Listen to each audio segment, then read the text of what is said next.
Assalamualaikum warahmatullahi wabarakatuh. Selamat siang anak-anak.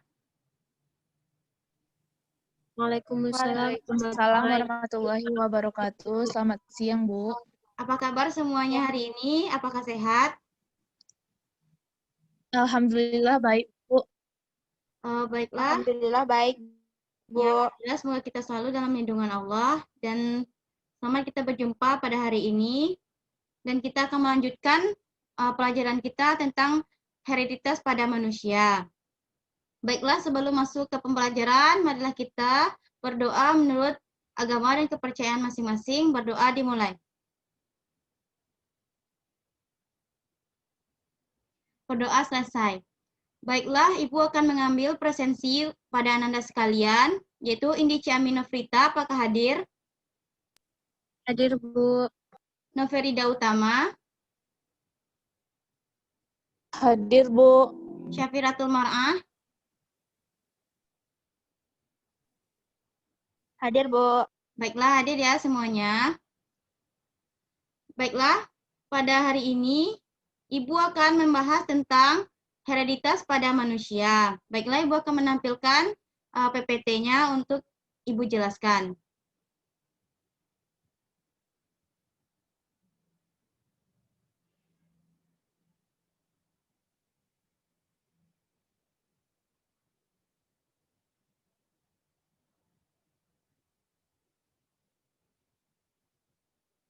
Apakah sudah terlihat PPT yang Ibu tampilkan? Sudah, Bu. Baiklah, Ibu akan menjelaskan tentang hereditas pada manusia. Di mana tujuan pembelajaran kita pada hereditas pada manusia itu menjelaskan pola-pola hereditas pada manusia, membuat analisis pola-pola hereditas pada manusia, menjelaskan mekanisme penentuan jenis kelamin pada manusia, mengidentifikasi penyakit menurun yang disebabkan oleh gen, dan menjelaskan prinsip-prinsip genetika pada penentuan golongan darah. Selanjutnya itu ada yang mengetahui apa itu hereditas pada manusia?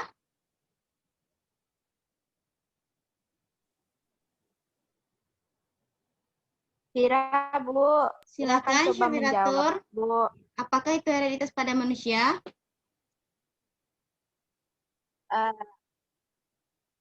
Hereditas itu adalah sifat-sifat yang diturunkan orang tua kepada anaknya, Bu. Bagus jawabannya, Syafiratul. Baiklah, Ibu akan menjelaskan. Di mana hereditas pada manusia itu merupakan sifat-sifat yang dapat diturunkan oleh orang tua kepada keturunannya melalui gen. Penurunan yang dimaksud itu ke arah bentuk dan struktur tubuh. Seperti kita lihat pada diri kita masing-masing, seperti warna mata yang akan diturunkan orang tua kepada anaknya, warna kulit, struktur rambut lurus atau keriting, tinggi badan, dan pesek mancungnya hidung. Itulah contoh yang bisa kita lihat pada hereditas pada manusia. Lebih dalamnya lagi, kita akan mengkaji apa saja pola-pola hereditas pada manusia. Ada yang mengetahui apa saja pola-pola hereditas pada manusia yang akan kita bahas pada pertemuan hari ini? Ini, Bu. Silakan, Indi. Apa saja pola-pola hereditas yang akan kita bahas?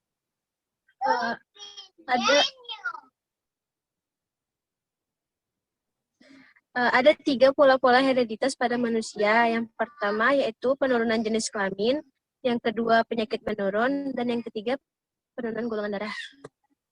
Baik, sudah bagus jawabannya, Indi. Yaitu benar, pola-pola hereditas pada manusia yang akan kita bahas, yang itu pertama penurunan jenis kelamin, yang kedua penyakit menurun, dan yang ketiga itu penurunan golongan darah. Di mana yang akan kita bahas pertama yaitu penurunan jenis kelamin. Di mana manusia itu memiliki 46 buah kromosom yang terdiri dari 22 pasang autosom atau kromosom tubuh dan 1 pasang gonosom atau kromosom seks atau kelamin. Di mana kromosom seks atau kelamin tersebut pada manusia terdiri dari kromosom X dan kromosom Y. Berjenis kelamin laki-laki terdiri atas sepasang kromosom X dan Y, dan berjenis kelamin perempuan terdiri atas pasang kromosom X dan X.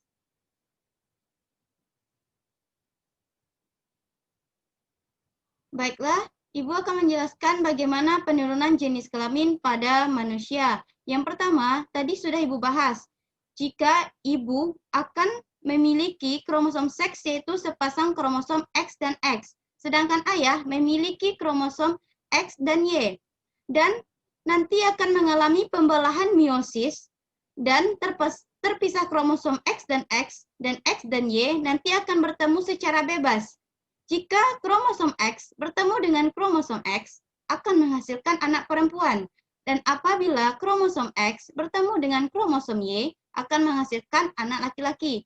Di mana kemungkinan jenis kelamin anak yang akan dihasilkan oleh orang tua yaitu 50% berbanding 50% anak perempuan dan anak laki-laki. Sampai di sini, apakah ada yang ingin ditanyakan?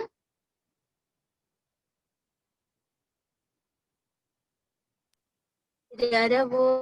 Baiklah, sepertinya tidak ada ya. Ibu lanjutkan. Yaitu yang kedua itu pola-pola hereditas yang akan kita bahas yaitu penyakit menurun. Di mana penyakit menurun pada manusia itu dapat disebabkan oleh dua. Pertama, penyakit keturunan kelainan gen. Yang kedua, penyakit keturunan karena ketidaknormalan jumlah kromosom. Yang akan kita bahas pertama yaitu penyakit keturunan karena kelainan gen.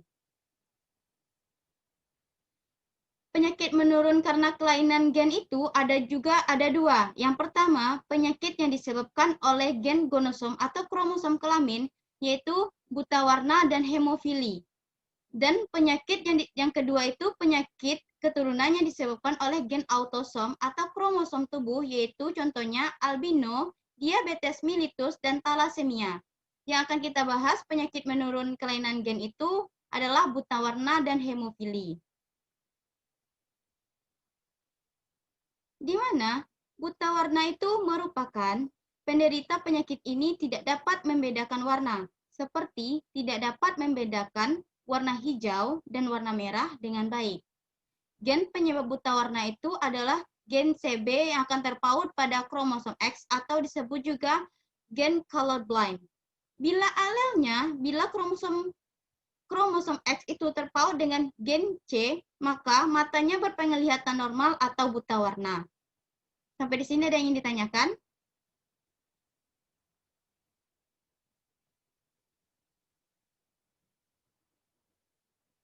Tidak, Bu. Baiklah, Ibu lanjutkan. Dan inilah contoh bagaimana penurunan sifat menurun dari buta warna.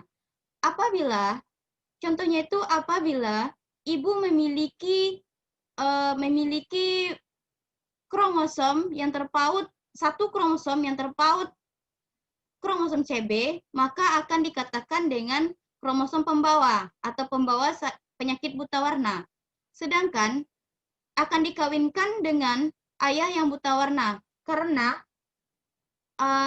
laki-laki hanya memiliki satu kromosom X, bila terpaut gen CB maka akan dikatakan buta warna. Maka apabila perempuan yang keril dikawinkan dengan laki-laki yang buta warna akan menghasilkan 25% anak wanita normal keril atau pembawa penyakit buta warna. Dan 25% anak akan dihasilkan yang perempuan itu buta warna. Selanjutnya itu 25% kemungkinan anak akan lahir normal yang laki-laki dan 25% anak laki-laki kemungkinannya akan buta warna.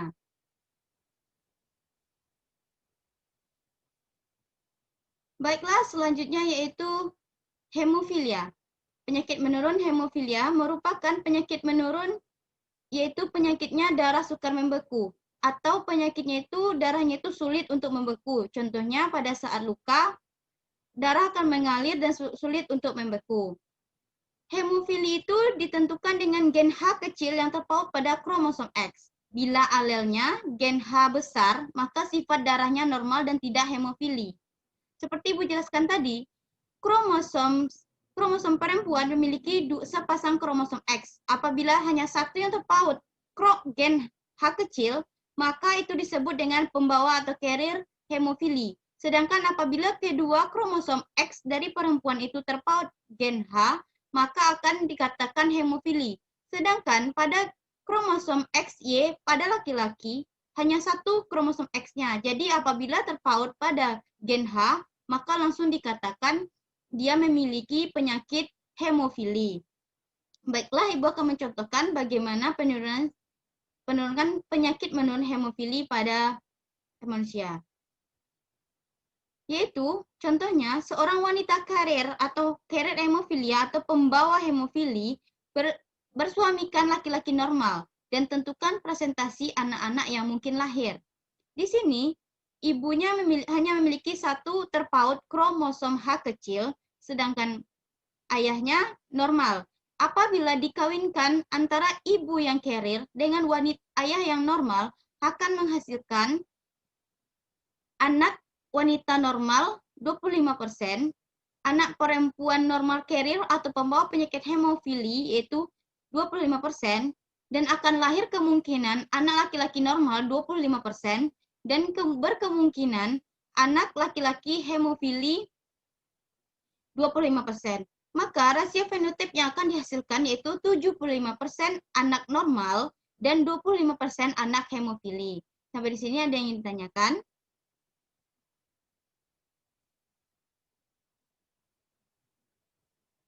Tidak ada, Bu. Baik, Ibu lanjutkan. Penyakit menurun melalui gen gonosom itu tidak hanya buta warna dan hemofili. Juga ada, selain itu, ada juga penyakit keturunan melalui gen gonosom yaitu anandontia, hypertrichosis, Webbeptus, dan hystriggravier. Di mana anandontia seperti gambar yang bisa Anda lihat sekalian di PPT Ibu, yaitu tidak memiliki benih gigi yang akan tumbuh selanjutnya. Seperti kita lihat, waktu kita SD itu kan gigi kita tanggal dan ada benih gigi yang akan tumbuh. Sedangkan penyakit anandontia tidak memiliki benih gigi yang akan tumbuh selanjutnya. Selanjutnya itu hypertrichosis, di mana memiliki rambut yang hingga memenuhi sekujur tubuhnya, seperti pada wajah, seperti gambar yang ini. Pada telinga biasanya itu dipenuhi oleh rambut yang tidak tumbuh normal. Selanjutnya itu ada Webbeptus, di mana memiliki selaput pada kakinya, seperti kaki katak. Dan orang normal tidak akan memiliki selaput pada kakinya. Tetapi penyakit menurun Webbeptus itu memiliki selaput pada kakinya seperti kaki katak. Selanjutnya itu ada penyakit menurun hystriggravier, di mana tubuh itu memiliki bulu seperti landak keras yang memenuhi sekujur tubuhnya dan tumbuh tidak normal. Dan disebut juga dengan penyakit bulu landak yang keras, struktur bulunya itu keras dan tumbuh tidak normal. Sampai di sini ada yang ingin ditanyakan?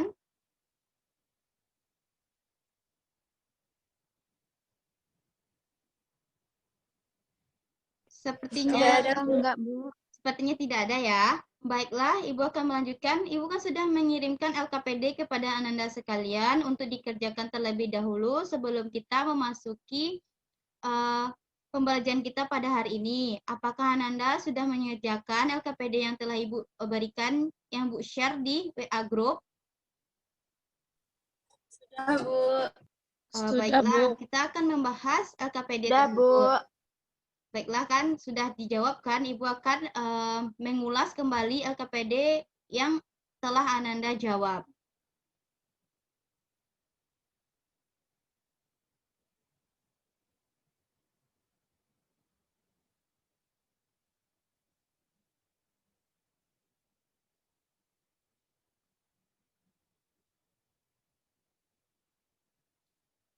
Baiklah, ini kan LKPD yang telah Ibu berikan. Yang pertama itu, tuliskan jenis penyakit keturunan yang dapat terjadi pada manusia akibat kelainan gen.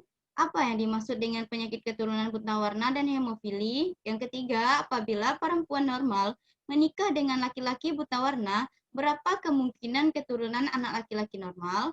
Yang keempat yaitu, apabila perempuan carrier hemofili menikah dengan laki hemofilia, berapa kemungkinan anak yang mewarisi hemofilia? Apakah sudah dijawab semuanya? Sudah, Bu. Baiklah, yang pertama itu tuliskan jenis penyakit keturunan yang dapat terjadi pada manusia akibat kelainan gen. Siapa yang ingin menjawab pertanyaan yang pertama? Ibu. Silakan Indi. Apa jawabannya? Jenis penyakit keturunan yang dapat terjadi pada manusia akibat kelainan gen yaitu buta warna dan hemofilia, Bu. Ya, seperti yang Ibu jelaskan tadi ya, memang benar yaitu buta warna dan hemofili. Bagus ya Indi. Selanjutnya itu, apa yang dimaksud dengan penyakit keturunan buta warna dan hemofili yang telah disebutkan ini tadi? Siapa yang bisa menjawabnya? Sama, Bu. Silakan Neferida, apa jawabannya? Buta warna merupakan penyakit keturunan yang tidak dapat membedakan warna. Hemofilia merupakan penyakit menurun yang memiliki darah sukar membeku, Bu. Ya, sudah Ibu jelaskan juga tadi kan, yaitu buta warna itu tidak dapat membedakan warna seperti warna hijau atau warna merah dan sulit untuk membedakan warna tersebut contohnya. Dan hemofili itu merupakan penyakit keturunan yang darahnya sukar membeku atau sulit untuk membeku. Bagus ya jawabannya Naferida. Selanjutnya itu, apabila perempuan normal menikah dengan laki-laki buta warna, berapa kemungkinan keturunan anak laki-laki normalnya? Siapa yang bisa menjawabnya? Sama, Bu. Baik, Naferida lagi. Silakan, apa jawabannya Naferida? 50% anak laki-laki lahir normal, Bu. Bagus, jawabannya ya Naferida. Betul. Apabila perempuan normal menikah dengan laki buta warna dan berapa kemungkinan keturunan anak laki-laki normal itu ya 50% anak laki-lakinya akan lahir normal. Nanti Ibu akan menjelaskan lagi bagaimana penurunan sifat sehingga mendapatkan 50% anak laki-laki normal. Kita lanjutkan dulu pertanyaan nomor 4, yaitu apabila perempuan carrier hemofilia menikah dengan laki-laki hemofilia, berapa kemungkinan anak akan mewarisi hemofili? Siapa yang bisa menjawab?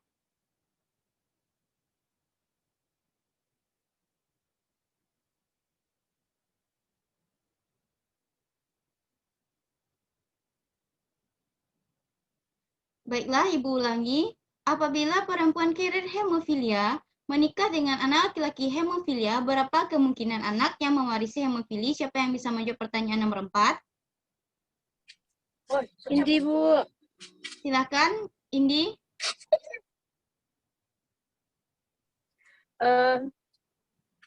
Dari perempuan karir hemofilia menikah dengan laki-laki hemofilia, berapa kemungkinan anak yang mewarisi hemofilia? Itu jawaban Indi, 50% anak akan hemofilia, Bu. Bagus, sudah benar ya jawabannya. Baiklah, Ibu akan mengulas jawaban nomor 3 dan nomor 4. Ibu akan menampilkan bagaimana penurunan sifatnya.